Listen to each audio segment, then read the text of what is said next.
HOA blocked me from my dad's farm. They didn't know I owned the only road in. When I saw the gate across the road, my first reaction wasn't anger. It was confusion. The dirt road had always been there, long before the neighborhood, long before the HOA signs and matching fences. It was the road my dad used every day to reach the farm he'd worked most of his life. I grew up riding beside him on that same path, never once thinking access could be questioned. But there it was, locked. A small HOA notice was tied to the gates, claiming the road was private and restricted. No threats, just authority, the kind that assumes you won't push back.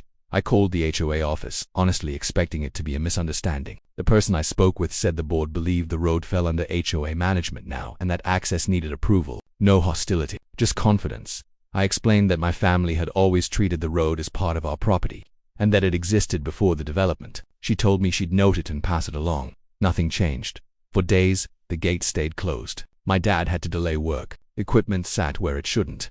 Every small inconvenience added up, and what bothered me most was watching him quietly accept it. Like fighting would only make things worse. That didn't sit right with me. So instead of arguing, I started checking records, old paperwork, county maps, historical filings. I didn't assume I was right, I needed to be sure. And while the situation was more complicated than either side wanted to admit, one thing was clear. The road wasn't as straightforward as the HOA believed. I sent a calm, written notice asking for clarification and requesting that access remain open while everything was reviewed. No accusations, no demands, just documentation and patience. A few days later, the gate was unlocked. Soon after, someone from the HOA reached out to talk. The tone had changed, not defense. We went back and forth, shared information, and eventually involved the proper channels to sort it out correctly. It wasn't dramatic. There was no shouting match or instant reversal, just time, paperwork, and uncomfortable conversations. In the end, access to the farm was restored in a way that worked for everyone. Clear boundaries, clear understanding,